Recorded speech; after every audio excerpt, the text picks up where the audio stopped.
오늘 저희 함께 보실 하나님 말씀 신명기 5장 20절입니다. 오늘 저희 함께 보실 하나님 말씀 신명기 5장 20절입니다. 구약성경 270페이지 신명기 5장 20절 다 찾으신 줄로 알고 제가 봉독하도록 하겠습니다. 내 이웃에 대하여 거짓 증거하지 말지니라. 아멘.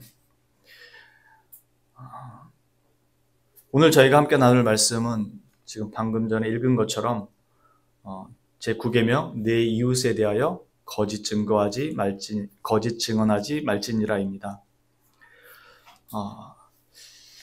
거짓 증거, 즉 위증이라는 뜻이죠. 위증하면 보통 무엇가 가장 먼저 이렇게 떠오르나요?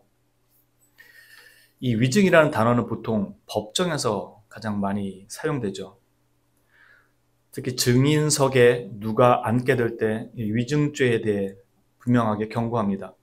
같이 처벌받을 수 있다는 것을요. 정치와 관련한 이 거짓 증언은 국민과 나라를 혼란스럽게 합니다. 탄핵이 끝나고 이제 이 시점에 이것을 다시 이전과 같은 자리로 돌려놓는 것은 아마도 매우 어려울 것이라는 게 지배적인 의견들입니다.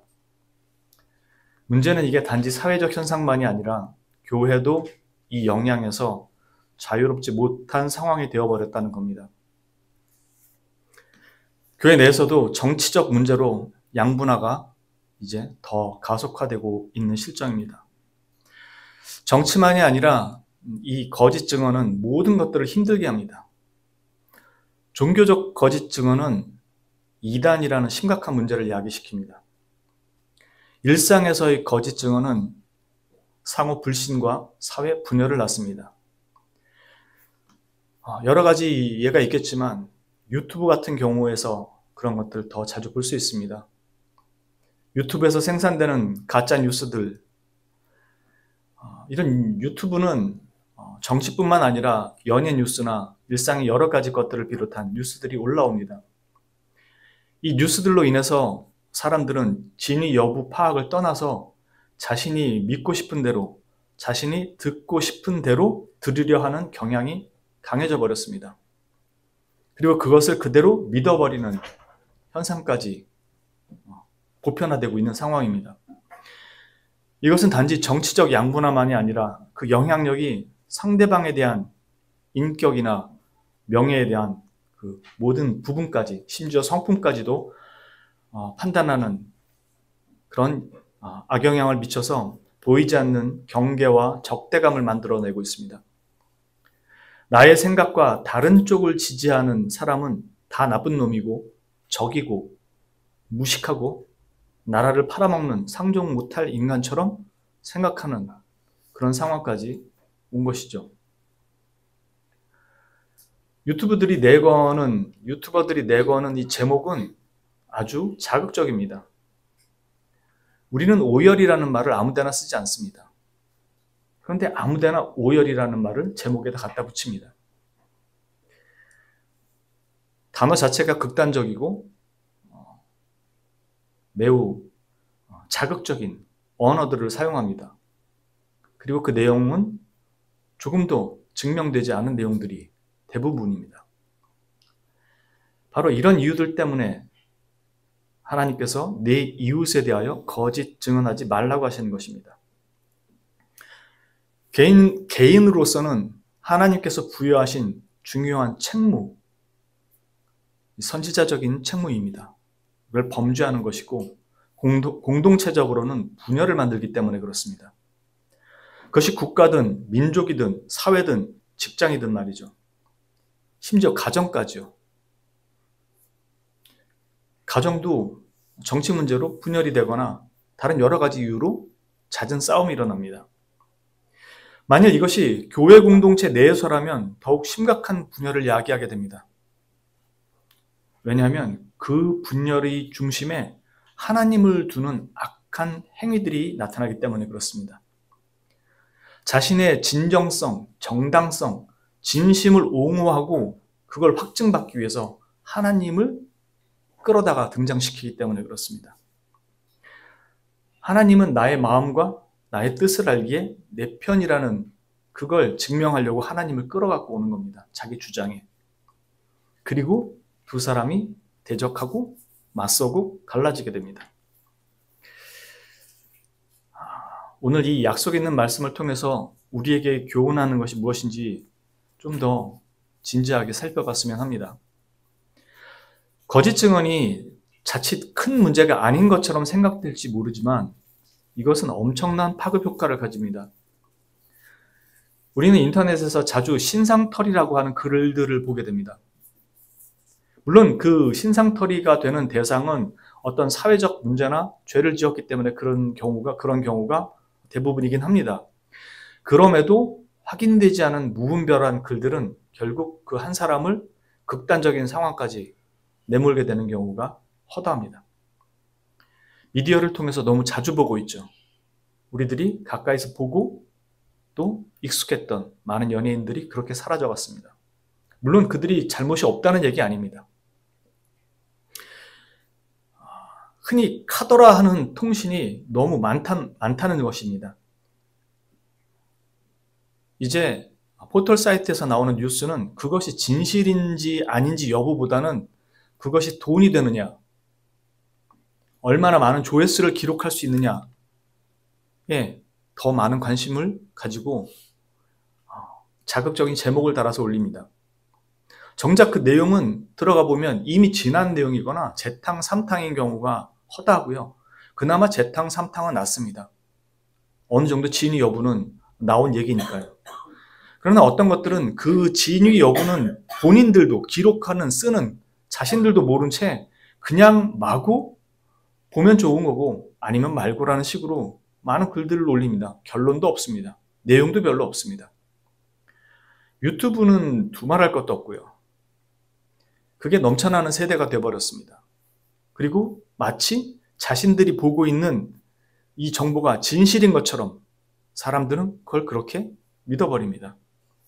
명확한 근거나 증거 자료보다 그냥 심증적으로 맞다 싶으면, 그리고 누군가 그렇다고 얘기하더라 하면 그냥 다 사실로 믿어버립니다.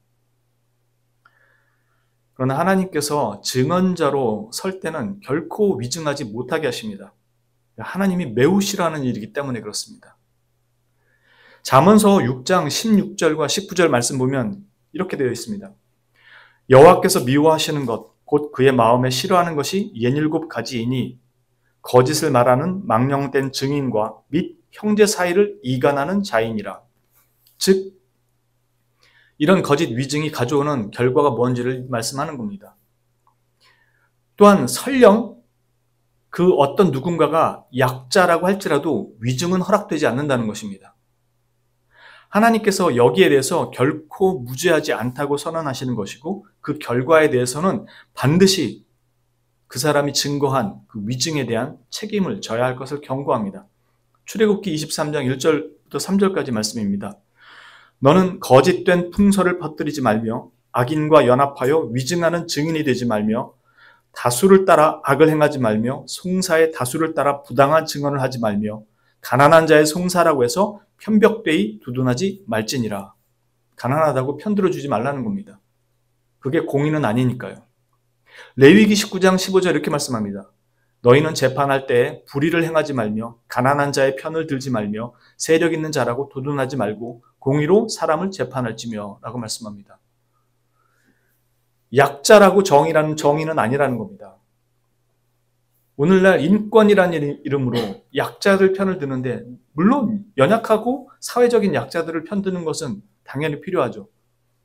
그러나 그것이 하나님의 공의, 정의를 굽게 하는 것을 정당화시킬 수는 없다는 겁니다. 이렇듯 하나님께서는 거짓 증거로 인해 나타나는 폐해를 경고하시고 그 책임에 대해서도 엄중하게 물을 것을 말씀합니다. 우리가 성경에서 자주 오해하는 부분 중에 하나가 생명에는 생명으로, 눈에는 눈으로, 이에는 이로라고 하는 말씀이죠. 이것을 복수의 의미로 이해하는 경우가 많은데 아닙니다. 이건 그 맥락에서 하신 말씀이 아닙니다. 이 글이 나오는 맥락은 이렇습니다. 신명기 19장 15절 이하의 말씀입니다. 사람의 모든 악에 관하여 또한 모든 죄에 관하여는 한 증인으로만 할 것이 아니요 두 증인의 입으로나 또는 세 증인의 입으로 그 사건을 확정할 것이며 만일 위증하는 자가 있어 어떤 사람이 악을 행하였다고 말하면 그 논쟁하는 쌍방이 같이 하나님 앞에 나아가 그 당시에 제사장과 재판장 앞에 설 것이요 재판장은 자세히 조사하여 그 증인이 거짓 증거하여 그 형제를 거짓으로 모함한 것이 판명되면 그가 그의 형제에게 행하려고 꾀한 그대로 그에게 행하여 너희 중에서 악을 제하라.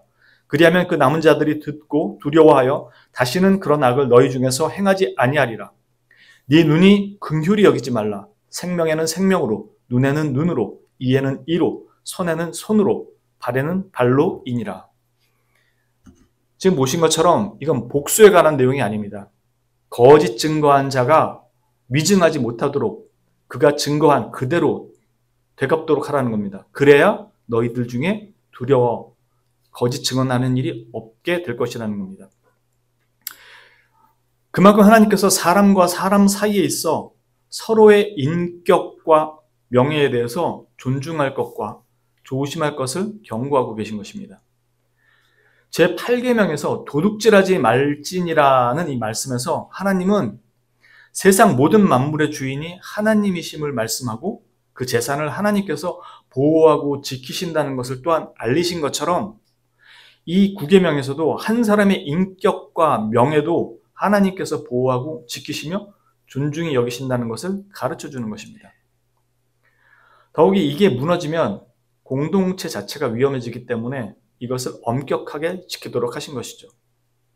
오늘날의 세태는 오히려 이것을 무너뜨리려고 하는 거짓 증언이 넘쳐나는 세태고요. 눈이 있고 귀가 있다면 이 일의 배후에 뭐가 있는지 너무나 잘 보입니다. 사단의 그 노름에 놀아나는 겁니다. 사람들은 사단이 없다, 마귀가 어딨냐 그럴지 모르지만 마귀는 정말로 강력하게 우리를 하나님께로부터 떨어뜨려 놓으려고 합니다. 어떤 사람들은 영적 싸움 이러면서 마치 마귀와 무슨 초자연적인 능력 싸움하는 것처럼 생각하는데 마귀는 그렇게 어리숙하지 않습니다. 마귀도 압니다. 우리를 대적할 수 없다라는 걸. 우리가 못 믿고 있는 거죠.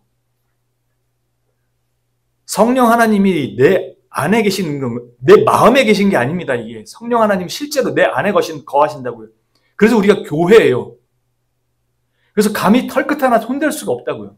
그냥 우리가 못 믿어서 불신 때문에 두려워서 벌벌 떠는 거지. 그러니까 사단은 직접적으로 우리하고 싸울 수가 없어요. 우리를 다 미혹하는 겁니다. 우리의 마음판에 거짓을 심어놓는 거예요. 우리한테 들어올 수 없기 때문에 거짓된 생각만 집어넣는 거예요. 그렇게 분열을 시키는 겁니다. 나눠놓고. 그러나 지금 얘기한 것처럼 거짓 증언하지 말라는 이 말씀에 대해서 여러분들이 명심할 것이 있습니다. 우리는 재판장 앞에 가도 거짓 증언하는 일이 너무나도 넘칩니다. 일상에서도 다반사입니다. 그러나 우리의 재판장은 사람이 아니라 하나님이십니다. 그분의 판결을 피하거나 굽게 할 수 있는 사람은 아무도 없고 그 재판관의 눈을 가리거나 속일 수 있는 사람도 아무도 없습니다. 신명기 1장 17절 말씀입니다. 재판은 하나님께 속한 것인즉 너희는 재판할 때 외모를 보지 말고 귀천을 차별 없이 듣고 사람의 낯을 두려워하지 말 것이며 스스로 결단하기 어려운 일이 있거든 내게로 돌리라. 내가 들으리라. 이처럼 이 거짓 증거라는 것은 하나님께서 절대적으로 우리에게 조심할 것을 아주 강력하게 명령하시는 것입니다. 이 거짓 증거, 거짓 증언이라는 이 말제차가 이미 포함하고 있는 것처럼 이 거짓 증언이라는 것은 우리가 사용하는 언어에 있다는 걸 보게 됩니다. 그것이 말로 하는 것이든 글로 하는 것이든 우리가 사용하는 언어로 이루어지고 있다는 겁니다. 우리의 일상에서 다반사로 일어나는 일들이라는 뜻입니다. 우리는 하나님께서 주신 이 언어를 사용하는 독특한 존재들입니다. 하나님께서 인간에게 언어를 주셨다는 건 아주 특별하다는 것을 의미합니다. 그것은 하나님과 우리의 관계의 소통을 의미하는 거고요. 이는 사람과 사람 사이에 있어서도 그 관계의 소통을 지킬 것을 의미하는 것이기도 합니다. 이건 반대로 말하면 하나님과 사람 사이의 문제, 그리고 사람과 사람 사이의 문제가 이 언어로 인해서 시작된다는 것을 의미하기도 합니다. 처음부터 살인한 자요, 진리가 아닌 거짓으로 말하는 자요, 거짓의 아비인 마귀가 사람과 하나님 사이를 갈라놓을 때도 이 언어로 인해서 갈라지게 됩니다. 하나님께서 주신 진리를 왜곡한 말로 미혹하죠. 거짓 증거인 겁니다. 최초의 거짓 증거죠. 이것은 곧 하나님과 우리 사이에 뭘 가져오게 되나요? 분리를 가져오게 됩니다. 최초의 거짓 증거는 하나님과 인간 사이에 이 분리를 만들어냅니다. 그리고 이는 곧 사람과 사람 사이에 분열도 가져오게 됩니다. 그 첫 번째가 가인과 아벨의 죽음이죠. 가인이 아벨을 죽이는 사건이 생깁니다. 성경은 이런 인간의 말과 혀에 대해서 강력하게 경고하죠. 야고보서 3장 8절에서 16절 말씀 이렇게 말씀합니다. 혀는 능히 길들일 사람이 없나니 쉬지 아니하는 악이요 죽이는 독이 가득한 것이라. 이것으로 우리가 주 아버지를 찬송하고 또 이것으로 하나님의 형상대로 지음을 받은 사람을 저주하나니 한 입에서 찬송과 저주가 나오는도다. 내 형제들아 이것이 마땅하지 아니하니라. 샘이 한 구멍으로 어찌 단물과 쓴물을 내겠느냐. 내 형제들아 어찌 무화과 나무가 감람 열매를 포도나무가 무화과를 맺겠느냐. 이와 같이 짠물이 단물을 내지 못하느니라. 너희 중에 지혜와 총명이 있는 자가 누구냐. 그는 선행으로 말미암아 지혜의 온유함으로 그 행함을 보일지니라. 그러나 너희 마음속에 독한 시기와 다툼이 있으면 자랑하지 말라. 진리를 거슬러 거짓말하지 말라. 이러한 지혜는 위로부터 내려온 것이 아니요 땅 위의 것이요 정욕의 것이요 귀신의 것이니 시기와 다툼이 있는 곳에는 혼란과 모든 악한 일이 있음이라. 그리고 바울 사도는 전혀 교회에 보탬이 되지도 않고 유익도 되지 않는 말들을 335 모여서 떠드는 그런 일들에 대해서 책망하고 경고합니다. 디모데전서 5장 13절 14절 말씀이죠. 또 그들은 게으름을 익혀 집집으로 돌아다니고 게으를 뿐 아니라 쓸데없는 말을 하며 일을 만들며 마땅히 아니할 말을 하나니 그러므로 젊은이는 시집가서 아이를 낳고 집을 다스리고 대적에게 비방할 기회를 조금도 주지 말기를 원하노라. 이거 누구들 얘기하는지 잘 아시죠? 사람들이 335여 모여서 할 일 없이 떠들고 남 비방하는 얘기, 우리 주변에서 너무 흔히 일어나는 일입니다. 하지 말라는 것입니다. 지금까지 본 것처럼 이런 거짓 증거들은 단지 허위 증언만이 아니라 왜곡시키고 과장시키고 축소시키는 것들까지 다 포함하고 있을 뿐만 아니라 마땅히 해야 될 진실에 대한 그 말조차도 함구하는 것까지 다 포함되어 있음을 알 수 있습니다. 바로 이런 점에서 하나님께서 주신 구계명은 우리에게 위증이라는 죄를 범하지 말고 동시에 말 것만이 아니라 적극적으로 더 나아가서 이웃의 인격과 명예를 존중하고 보호하는 것까지 해야 할 것을 함의하는 명령이라는 것입니다.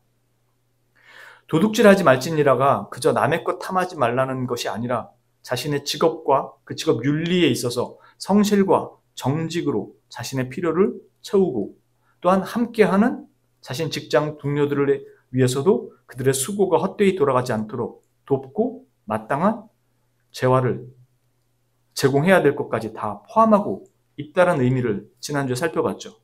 마찬가지로 거짓 증언하지 말라도 거짓 증언 안 한다고 땡이 아니고 상대방에 대한 인격과 명예까지도 보호할 줄 알아야 된다는 것입니다. 그래서 335 모여서 남들 비방하거나 아니면 쓸데없는 잡담으로 소일거리 만들어서 시간을 소모하는 어리석은 짓을 하지 말라는 겁니다. 이제 우리가 이 계명을 통해서 다시 돌아가야 할 자리가 어딘지를 생각해 봐야 될 것입니다. 단지 거짓 증언하는 것으로가 전부가 아님을 이미 말씀드렸습니다. 우리가 그것을 바로 이해하기 위해서는, 이 의미를 바로 이해하기 위해서는 다시 하나님께로 돌아가야 됩니다. 왜냐하면 출발이 거기서부터니까요. 우리는 우리가 가진 지식의 모든 원천이, 이 모든 지식의 원천이 하나님께로부터 온다는 사실을 늘 잊지 말아야 합니다. 그것이 소위 말하는 과학이든 철학이든 인문이든 어떠한 지식이든 그 출발은 철저히 하나님께로부터라는 것을 잊지 말아야 합니다. 잠언서가 말하는 게 바로 그거죠. 잠언서 1장 7절입니다. 여호와를 경외하는 것이 지식의 근본이거늘 미련한 자는 지혜와 훈계를 멸시하느니라. 9장 10절입니다. 여호와를 경외하는 것이 지혜의 근본이요 거룩하신 자를 아는 것이 명철이니라. 이게 다 뭘 말하고 있는 거죠? 우리는 모두 하나님께로부터, 그리고 하나님을 배워서, 그리고 세상에 하나님을 가르치고 전하고 알리는 자들이라는 점을 이야기하는 겁니다. 그런 점에서 우리는 모두가 선지자적 직분을 수행하도록 부름받은 사람들이라는 겁니다. 선지자의 역할이 그거죠.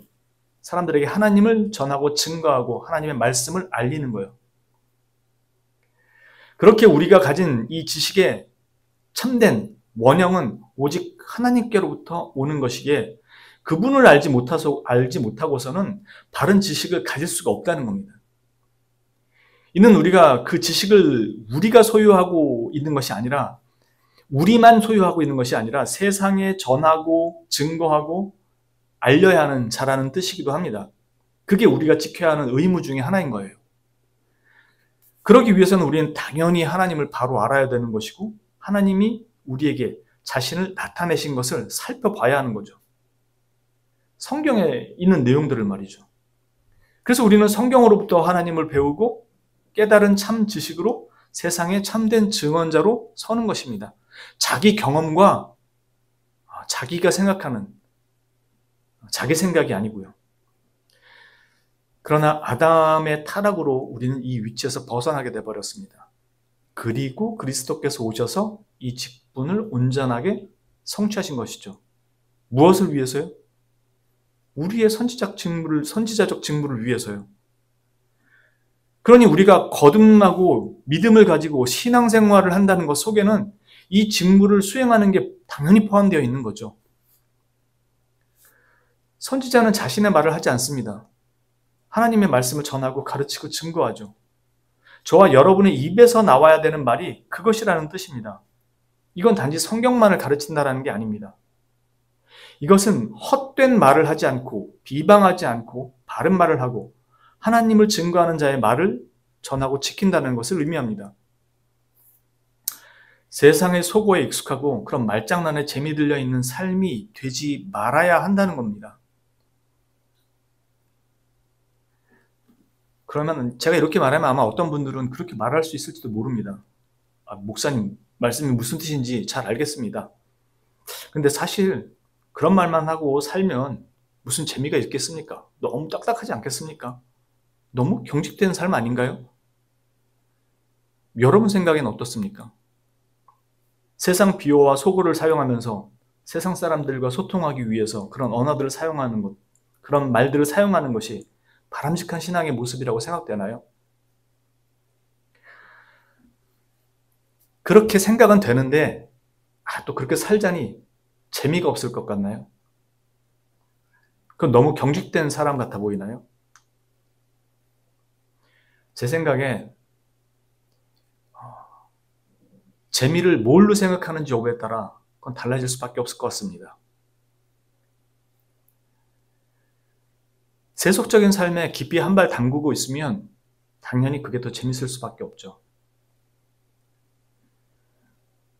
그리스도께서는 우리를 여기서 건져내셔서 거룩한 하나님의 백성이 되도록 하기 위해서 오신 것인데, 만일 계속 그 자리에 발 하나 담그고 사는 것이 사람 사는 것 같고 재미도 있는 삶 같다면 그리스도께서 뭐라고 말씀하실까요? 이런 삶은 경직이 아닙니다. 마땅한 그리스도인의 경건한 삶입니다.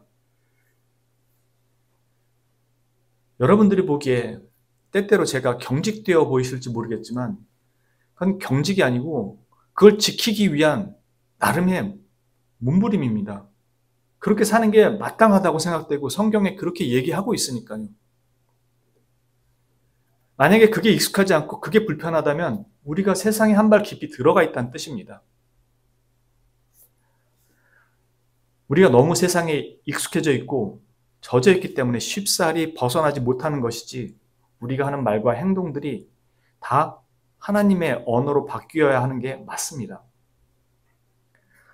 우리가 바로 선지자들이기 때문입니다. 그런 역할을 부여받았기 때문에요. 우리가 선지자라는 말을 또 오해하셔서 진짜로 선지자라는 말씀으로 오해는 하지 마시기 바랍니다. 하나님의 말씀을 전하고 증거하는 자들이어야 한다는 의미에서 선지자적 직분을 받았다는 것이고 선지자들은 그런 헛된 이야기를 하지 않았어요. 우리도 똑같이 그 사명을 부여받았다는 것입니다. 그걸 위해서 그리스도께서 오셔서 우리를 새롭게 하신 것이니까요. 그런데 어떻게 여전히 세상에 익숙한 삶이 편하고 좋다고 말할 수 있겠습니까? 우리는 간음하던 자리에서, 영적 간음의 자리에서 경건을 지켜야 하는 제사장이 되도록 부름을 받은 것이고요. 남의 것을 도둑질하는 자리에서 그 모든 것들이 하나님께로부터 오는 것임을 깨닫고 그걸 공급받고 또한 그 받은 것들을 지키고 보존하는 왕들로 부름받은 사람들이고요. 이제는 그 하나님을 증거하고 전하는 자로서의 선지자적인 그런 부름을 받은 사람들입니다. 그리스도의 오심이 이것을 위함이고 우리는 그리스도로 말미암아 이 직분을 새롭게 회복하고 이 땅에서 수행하도록 살아가도록 하신 그런 존재들입니다. 그러니 이전처럼 살 수가 없는 건 너무나도 당연한 거죠. 경건의 모양은 있어도 능력이 없는 이유가 여기 있지 않습니까? 하나님께서 주신 말씀이 우리 안에 정말로 깊게 자리하고 있습니까? 그것을 진실로 아멘으로 받고 그대로 살아야 할 것을 고백하고 있습니까? 이 약속 있는 계명의 말씀들이 정말 거듭난 자가 따라가야 할 신앙생활의 지표이고 유일한 기준이라고 믿으시나요? 그럼 우리는 이대로 살기 위해서 노력해야 하는 게 맞죠. 모세는 이것이 너희 앞에 있고 또한 어렵지도 않다고 말합니다. 그러나 그것이 어렵게 느껴지는 건 하나님에 대한 사랑이 실제로 그렇지 그와 같이 못하기 때문에 그렇습니다. 구원은 좋은데 성화는 불편한 거죠. 제약이 너무 많고 세상 것 누리기에도 시간이 모자르니까요. 신앙이 성숙해져 간다는 것, 신앙이 깊어져 간다는 것, 이건 방언을 하고 초능력이 나온 그런 내용의 것이 아닙니다. 이걸 쉽게 좀 더 표현해서 말하자면 누군가를 사랑한다는 것, 그 사랑이 깊어져 간다는 것, 그런 문제인 거죠. 이게 그냥 때 되면 밥이나 같이 한 끼 먹고 영화나 한 편 같이 보고 드라마나 한 번씩 같이 보고 하는 이런 것들을 사랑이라고 말하는 사람이 있습니까? 그가 정말로 원하는 게 뭔지 궁금하고 알고 싶고 그걸 맞춰주고 싶고 함께하고 싶고 그런 마음들이 갈수록 커져가는 것, 그래서 나중에는 같이 살고 싶은 것, 그래서 결혼까지 이르는 것, 이런 것들이 사랑 아닌가요? 우리는 그리스도의 신부가 되었습니다. 우리에게 이 마음이 없다면 심각한 거죠. 이혼 사유가 되는 거죠. 신앙은 그냥 밥 한 끼 때우고 그렇듯이 주일에 교회 와서 예배 한번 하고 기도회나 한번 참여하고 그런 거가 아니라는 것입니다. 그런 종교적 행위가 신앙이 될 수 없다는 겁니다. 제가 제일 힘들다고 느껴질 때가 언제냐면 이 사역이 하나도 즐겁지 않고 기쁘지 않다고 느껴질 때입니다. 그런 때가 언제냐면 하나님이 기뻐하시는 일을 하는 게 아니라 하나님을 기쁘게 해드리고 싶은 어떤 일들을 할 때입니다. 쉽게 말해서 자기가 하고 싶은 일을 하면서 그 일이 하나님이 기뻐하시는 일이라고 갖다 붙이는 거죠. 저는 그게 가장 힘듭니다.